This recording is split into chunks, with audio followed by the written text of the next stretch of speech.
કચ્છ દરિયાઈ જળસીમા પરથી 11 પાકિસ્તાની માછીમારો કોસ્ટગાર્ડના કબજામાં. કચ્છની ભારતીય દરિયાઈ જળસીમા વિસ્તારમાંથી કોસ્ટગાર્ડે કાર્યવાહી હાથ ધરી પાકિસ્તાની બોટ સાથે કુલ 11 પાકિસ્તાની માછીમારોને ઝડપી પાડ્યા છે. પ્રવેશ નિયમોનું ઉલ્લંઘન કરતા બોટને કબજે લઈ વધુ પૂછપરછ શરૂ કરવામાં આવી છે. પ્રાથમિક તપાસ બાદ કોસ્ટગાર્ડની ટીમ દ્વારા સમગ્ર મામલે વિગતવાર તપાસ ચાલુ રાખવામાં આવી છે.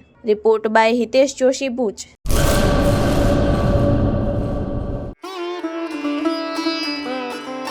Health and magnetic nature cure centre.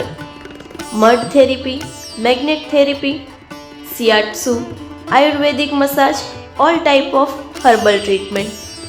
વા, ઘૂંટણ, કમરના દુખાવા, સ્ત્રી રોગ, વજન વધારવું, ઘટાડવું, ડિપ્રેશન, માઇગ્રેન, અન્ય દુખાવા. સમય સવારે 9 થી 1, સાંજે 4 થી 7. Naturopath Ayurveda massage specialist Eva P માકન, master of યોગ. એડ્રેસ 20 એકતા સોસાયટી, ગાયત્રી મંદિર પાસે, ભુજ, કચ્છ. Mobile number 9898577294, 8511999094.